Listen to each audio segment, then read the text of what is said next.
Hello दोस्तों, all of good morning all of you. आज हम लोग 12 क्लास का लेसन 1 है, वैद्युत आवेश तथा क्षेत्र, इसके बारे में पढ़ने वाले हैं। ठीक, सबसे पहले हम लोग समझते हैं आवेश क्या है। आवेश क्या है? ठीक, चार्ज क्या है, आवेश क्या है।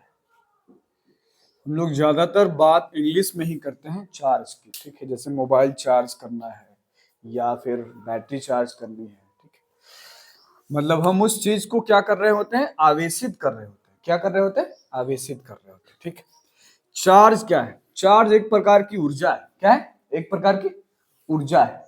ठीक, जो हर पदार्थ में क्या होता है, मौजूद होता है। ठीक है, चार्ज के उत्पन्न करने के बहुत सारे तरीके हैं। जैसे अगर कोई व्यक्ति गति कर रहा है, दौड़ रहा है, ठीक है, तब उसके अंदर एनर्जी होगी। ठीक है, चार्ज होगा। या फिर किसी वस्तु में हम घर्षण करेंगे, क्या करेंगे? घर्षण करेंगे, तब क्या होगा? आवेश उत्पन्न होगा। ठीक है, तो चार्ज एक प्रकार की क्या है? ऊर्जा है। क्या है? एक प्रकार की ऊर्जा है, जो वस्तुओं के बीच घर्षण टकराव के कारण क्या होता है? उत्पन्न होता है। हालांकि हम लोग जानते हैं कि जो प्रत्येक पदार्थ है वो किससे बने हैं? परमाणु से मिलकर बने हैं। किससे मिलकर बने हैं?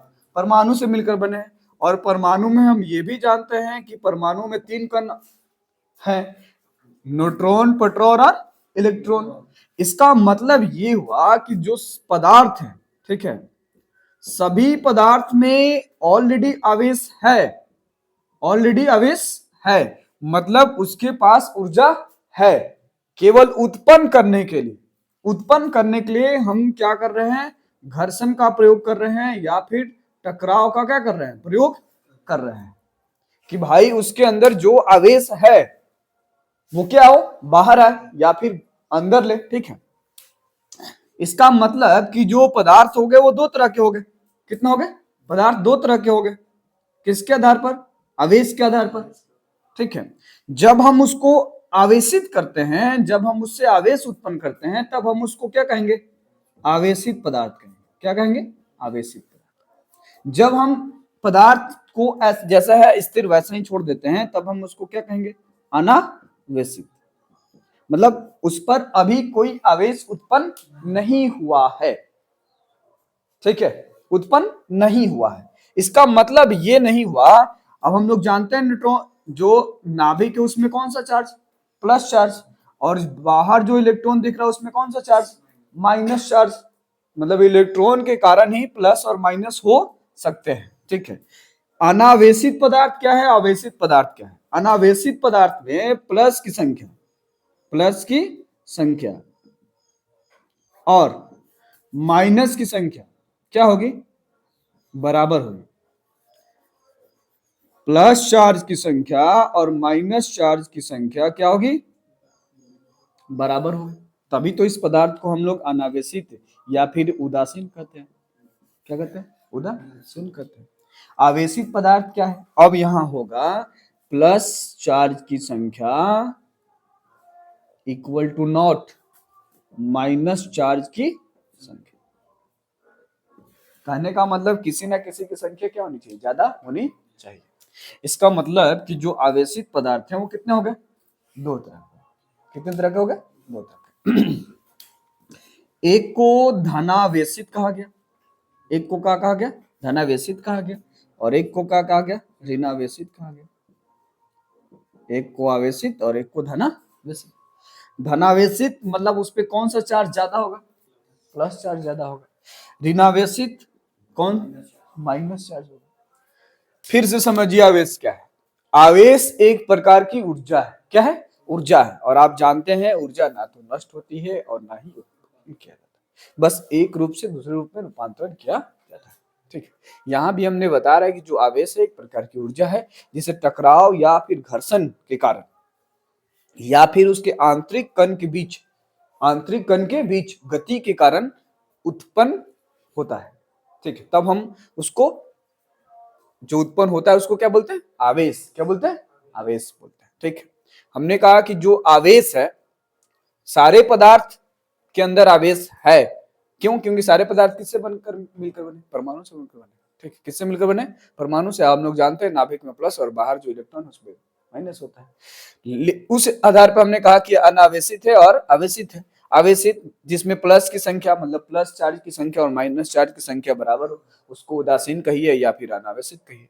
आवेशित पदार्थ जिसमें प्लस की संख्या प्लस चार्ज की संख्या equal to not minus charge की संख्या, तब हम उसको क्या कहेंगे? अनावेशित, ये सॉरी आवेशित कहेंगे। आवेशित पदार्थ दो तरह के हो गए, एक धनावेशित और एक हो गया ऋण आवेशित।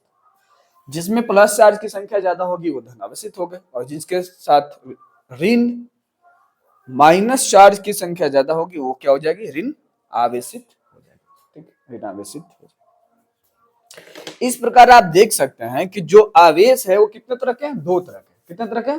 दो तरह के, एक धनावेश और एक ऋण आवेश। ठीक है, चलिए इतनी बात समझ में आ गई। ठीक है, चार्ज के बारे में अभी पढ़ना है आपको, मिटा देना, सब लिखवा दिया जाएगा, बता दिया जाएगा।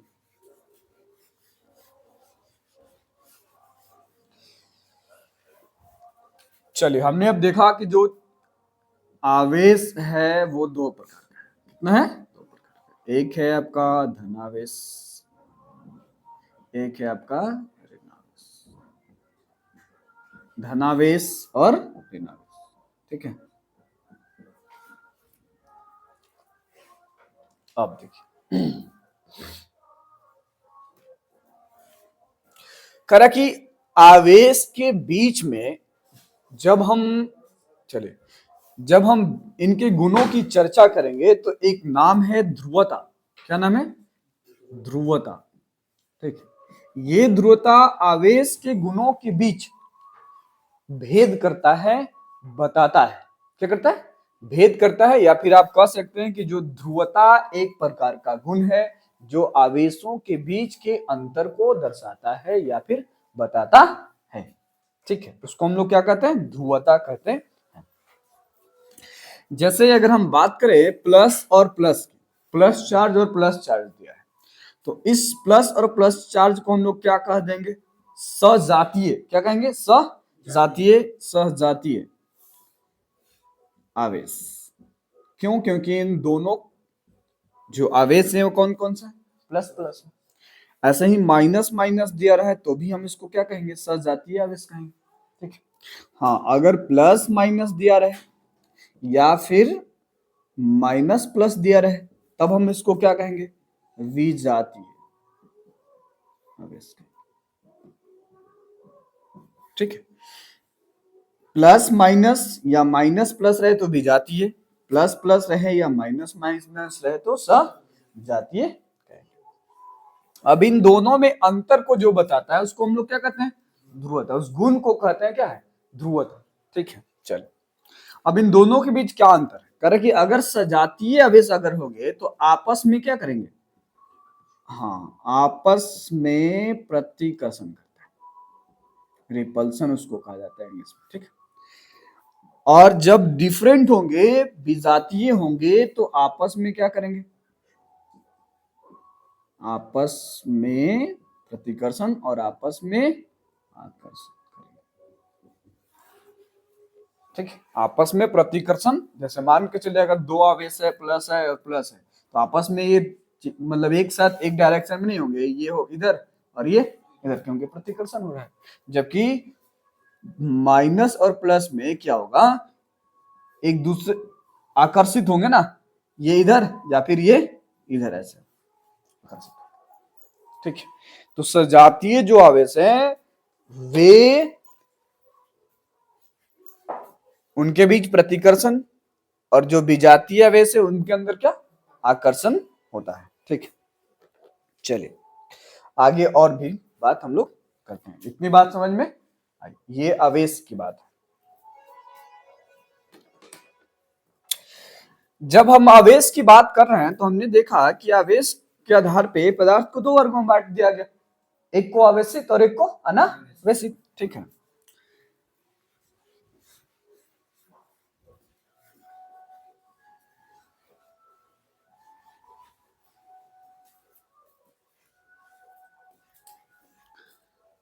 अब कह रहा है कि आवेश के आधार पे और भी पदार्थ को बांटा जा सकता है। एक को कहा जाएगा चालक, एक को कहा जाएगा अर्धचालक और एक को कहा जाएगा कुचालक। चालक, अर्धचालक और कुचालक, ठीक है। कहीं कहीं चालक को सुचालक भी कहा जाता है, ठीक है। और क्या कहा जाता है? सुचालक। कहीं कहीं सुचालक भी कहा जाएगा, ठीक है। और कहीं कहीं कुचालक को अचालक भी कहा जाता है। तो शब्दों से अब शब्दों को आप जानते रहिए। हो सकता है एग्जाम में अगर आपसे अचालक पूछ दिया तो सोचिए अचालक क्या है, सुचालक पूछ दिया तो क्या है। अब देखिए चालक किसे कहते हैं, अर्धचालक किसे कहते हैं और कुचालक किसे कहते हैं। चालक, हम लोग बात कर रहे हैं पदार्थ की। किसकी बात कर रहे हैं? पदार्थ। ये एक तरह का पदार्थ है। जब इससे आवेश प्रवाहित हो, क्या हो? प्रवाहित हो। जैसे मान के चलिए अगर हम यहाँ प्लस जोड़ते हैं और हमें यहाँ क्या मिलता है? प्लस मिलता है।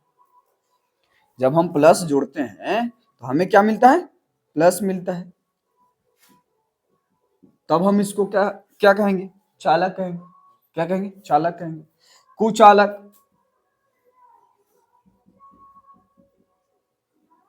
जब हम इसमें माइनस या फिर प्लस जोड़ते हैं तो हमें प्लस और माइनस नहीं मिलता है, ठीक है। ये हमें नहीं मिलेंगे, मतलब इनमें आवेश का प्रवाह नहीं होगा, ठीक है। आवेश का प्रवाह नहीं होगा, ठीक है। तब हम उस पदार्थ को क्या कहेंगे?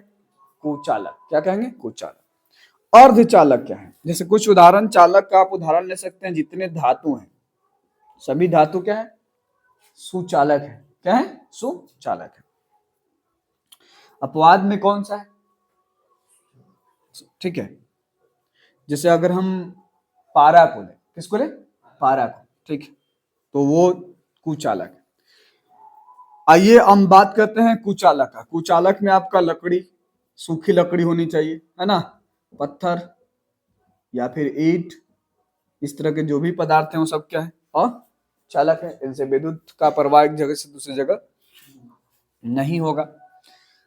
अर्धचालक, अर्धचालक में क्या होता है कि आवेश एक जगह से दूसरी जगह जाएगा लेकिन थोड़ी सी मात्रा। जैसे मान के चलिए अगर हम 10 क्यू देते हैं, ठीक है, कितना देते हैं? 10 क्यू देते हैं, तब हमें यहाँ कितना मिलेगा? 8 क्यू मिलेगा या फिर 7 क्यू मिलेगा या फिर हमको 5 क्यू मिलेगा। कहने का मतलब कि जितना आवेश देते हैं उतना हमें आवेश प्राप्त नहीं होता है, ठीक है। उसका कुछ ही भाग हमें प्राप्त हो पाता है, तब हम उसको क्या कहेंगे? अर्धचालक। क्या कहेंगे? अर्धचालक कहेंगे, ठीक है।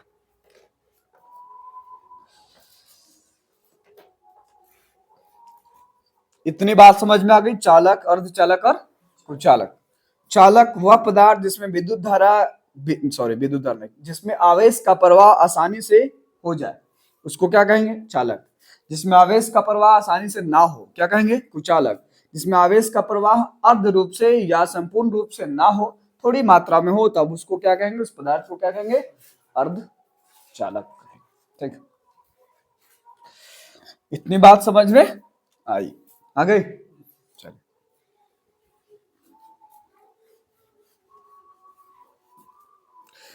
क्लास आप लोग का इसी तरह से चलेगा, ठीक है। क्लास ये एक दिन आपका लेक्चर क्लास होगा, ठीक है, और एक दिन आपका रिटन क्लास होगा। चलिए आवेश को और समझते हैं। आवेश को हम लोग बड़ा क्यू और छोटा क्यू, बड़ा क्यू और छोटा क्यू क्या है? छोटा क्यू को हम लोग बिंदु आवेश बोलते हैं। क्या बोलते हैं? बिंदु आवेश, ठीक है। क्या बोलते हैं? बिंदु आवेश। बिंदु आवेश मतलब इस क्यू का मान कम होगा इस क्यू के मान के, ठीक है। इसको आप सामान्यतः बिंदु आवेश कह सकते हैं। क्या कह सकते हैं? बिंदु आवेश कह सकते हैं, ठीक है। और आप इसको क्या कहिए? आवेश ही कहिए। जब भी आवेश की अगर बात किया जाएगा तो आप बड़ा क्यू या बड़ा आवेश भी लिख सकते हैं, और जब छोटा रहेगा तो उसको आप बिंदु आवेश कहिएगा, ठीक है। आवेश का साई मात्रक मतलब आवेश का एसआई मात्रा क्या है? आवेश का एसआई मात्रा क्या है? कूलॉम है। क्या है? कूलॉम। क्या है? कूलॉम, जिसको हम लोग सी से सूचित करते हैं। किसे करते हैं? सी से सूचित करते हैं।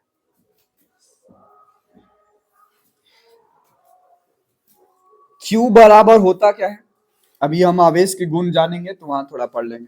ठीक है, इतनी बात समझ में आ गई? ठीक है, अब लोग अभी अभी हम लोग को पढ़ना है आवेश के गुण। क्या पढ़ना है? आवेश के गुण। ठीक है, जो एग्जाम में बार बार पूछे जा सकते हैं या पूछे जाते हैं। आवेश के गुणधर्म क्या है? ठीक है, आवेश के मूल गुणधर्म क्या है? आवेश के मूल गुणधर्म क्या है, या आवेश के मूल गुण? इसके तीन मूल गुणधर्म है। कितने हैं? तीन है। पहला, आवेशों का योग। आवेशों का योग एक बीजगणितीय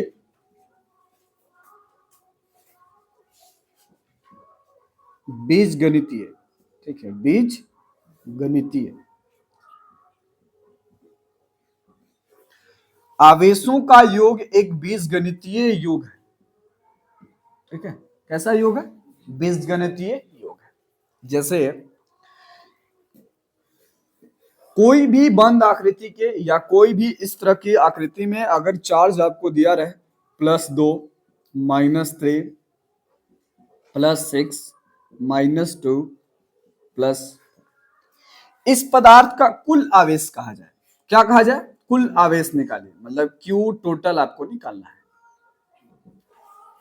ठीक है, तो हमने कहा कि जो आवेशों का योग है वो एक बीजगणितीय योग है। कैसा है? बीजगणितीय। अब हम सबको लिखते हैं, +2 लिखा, -3 लिखा। ठीक, फिर हम -2 लिख दिया। ठीक, फिर हमने 6 लिखा, प्लस में तो प्लस में। ठीक, फिर हमने 4 लिखा, है ना, माइनस वाले 2 टर्म और प्लस वाले 1, 2, 3 टर्म। ठीक, जैसे हम लोग बीजगणितीय जोड़ते हैं, 6, 4, 10, 2, 12, प्लस में, बाकी माइनस वाला को माइनस में। अब हमारे पास कितना आवेश आएगा? +7 आएगा। कितना आएगा? प्लस, क्या आएगा? +7 आएगा। मतलब ये आवेश का पहला गुण है कि आवेशों का योग एक बीजगणितीय योग है। मतलब जैसे हम लोग बीजगणित में जोड़ते हैं, जोड़ घटाव करते हैं, वैसे ही हम आवेशों को क्या कर सकते हैं? जोड़। हम आवेशों को क्या कर सकते हैं? जोड़ सकते हैं। ठीक, पहला हो गया। दूसरा देखिए,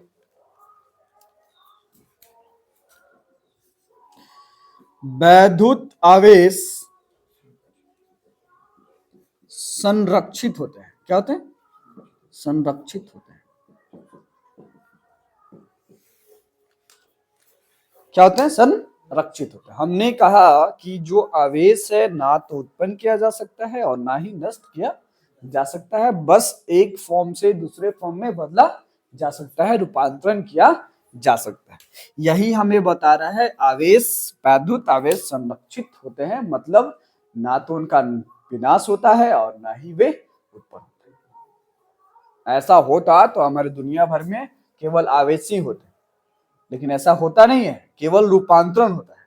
जैसे ऊर्जा हमने देखा, ऊर्जा संरक्षण का नियम जो हमें बताता है कि ऊर्जा ना तो नष्ट होती है और ना ही उत्पन्न होती है, वैसे ही वैद्युत आवेश जो है वो भी संरक्षित होते हैं, वो भी सुरक्षित होते हैं, बस एक फॉर्म से दूसरे फॉर्म में क्या हो जाएंगे? रूपांतरित हो जाएंगे। ठीक है, तीसरा जो गुण है, तीसरा आपको बता रहा है कि जो वैद्युत आवेश का क्वांटमीकरण, वैद्युत आवेश का क्वांटमीकरण,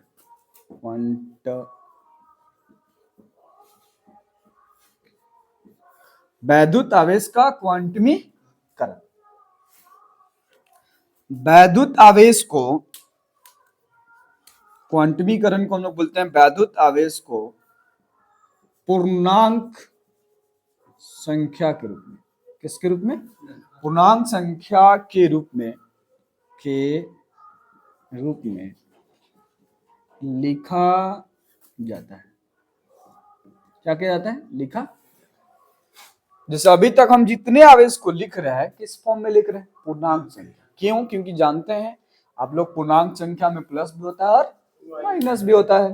तो हम लोग Q को, आवेश को हम लोग लिख सकते हैं N, जहां N को हमने कहा N कैसी संख्या है? पूर्णांक संख्या, मतलब +1 होगा, +2 होगा, +3 होगा, ठीक है, -2 होगा, -1 होगा, -3 हो सकता है, क्योंकि n क्या है? यहाँ एक पूर्णांक संख्या है। कैसी संख्या है? पूर्णांक संख्या। ठीक, तो हम लोग आवेश को, ठीक है, आवेश को Ne के फॉर्म में क्या कर सकते हैं? लिख सकते हैं, जहां n एक पूर्णांक संख्या है, जबकि E क्या है? इलेक्ट्रॉन को दिखा रहा है। ठीक है, इतनी बात समझ में आ गई। आवेश के बारे में हमने डिटेल से पढ़ा। ठीक है, इसमें एक चीज और है, आपसे एग्जाम में कभी कभी पूछ देता है कि एक आवेश में इलेक्ट्रॉनों की संख्या कितनी होती है, ज्ञात कीजिए। ठीक है, तो ज्ञात करते हैं, मिटा दे इसको।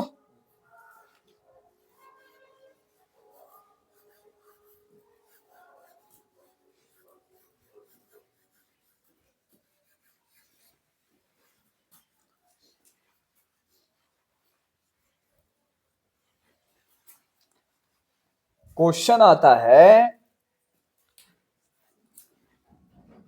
एक आवेश में, मतलब एक कूलॉम में कितने इलेक्ट्रॉन होते हैं? कितने इलेक्ट्रॉन होते हैं, ऐसा आपको याद भी रखना है।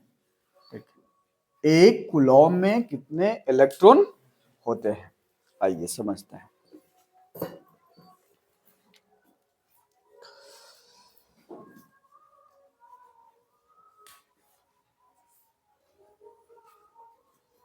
हम लोग जानते हैं, ठीक, या फिर आप लिख सकते हैं, या मान लीजिए इलेक्ट्रॉनों की संख्या, इलेक्ट्रॉनों की संख्या बराबर क्या है? एक्स हमने मान लिया। क्या मान लिया? एक्स। अब ये कह रहा है आपसे कि एक कूलॉम में इलेक्ट्रॉनों की संख्या कितनी होती है। तो जरा ध्यान दीजिए कि एक जो इलेक्ट्रॉन है उस पे चार्ज जो है वो कितना होता है? 1.6 गुना 10 का पावर -19 कूलम। ये हमने क्या लिखा? एक इलेक्ट्रॉन में कितने आवेश होते हैं? एक इलेक्ट्रॉन में कितने आवेश होते हैं? 1 इलेक्ट्रॉन में 1.6 गुना 10 का पावर -19 कूलम होता है। कूलम होता है। क्या होता है? कूलम होता है। अब हमसे कूलम पूछ रहा है ना, तो कूलम के लिए देखिए, हम यहां से 1c इक्वल टू लिख सकते हैं 1/1.6 गुना 10 का पावर कितना? -19। ठीक है, ये वाला आ गया नीचे। अब हम लोग इसको थोड़ा हल कर लेते हैं। 1.6 गुना 10 का पावर जो 19 लिखा हुआ है, वो भी माइनस में लिखा हुआ है, हम उसको क्या कर सकते हैं? ऐसे लिख सकते हैं। नहीं, जो माइनस में था वो नीचे चला गया। ठीक, यहाँ के भी 10 को नीचे लिख सकते हैं, लिख सकते हैं ना। तो अब हम ऊपर क्या लिखेंगे? 10 गुना 10 का पावर कितना? माइनस, माइनस नहीं सॉरी, प्लस में ना कितना? 19, और बटा में कितना? 16। कितना? 16। तो अब जरा ध्यान दीजिए, हम 10 गुना 10 लिखे और फिर 10 का पावर कितना लिख दिया? 18 बटा कितना? 16। 100 गुना 10 का पावर 18 बटा कितना? 16। 16 से किसको घटाइए? 100 को घटाइए। किसको घटाइए? 100 को। तो आपको आएगा 6.25 गुना 10 का पावर कितना? 18 गुना 10 का पावर कितना? 18 होगा। ठीक है, ये आपका आ गया एक कूलॉम में इलेक्ट्रॉनों की संख्या। एक कूलॉम में इलेक्ट्रॉनों की संख्या होती है 6.25 गुना 10 का पावर कितना 18 होता है। ठीक, इतनी बात समझ में आ गई। आज हम लोग केवल आवेश के बारे में पढ़े। आवेश क्या है, आवेश का SI मात्रक क्या है, ठीक है, आवेश का मात्रक क्या है। ठीक, चौथा गुण आप ये भी लिख सकते हैं। अगर हमने 3 गुण देखा तो आवेश अगर आपसे पूछेगा आवेश कैसी राशि है, तो आवेश एक सदिश नहीं है, अदिश राशि। कैसी राशि है, अदिश राशि। ध्यान रखें। हाँ, आपको लगता होगा कि सदिश होगा, ठीक है, क्यों, क्योंकि आप जैसे प्लस है माइनस है तो आप ये देख रहे हैं कि प्लस है तो भाई इधर जा रहा है या फिर इधर जा रहा है या फिर इधर जा रहा है ना। माइनस जो है इधर की ओर आ रहा है, अंदर की ओर आ रहा है। तो इसका मतलब ये नहीं कि आवेश जो है एक सदिश राशि नहीं, कैसी राशि है, अदिश राशि। ठीक है, इसका कोई निश्चित डायरेक्शन नहीं होता है। ठीक है, इतनी बात समझ में आ गई। ठीक है,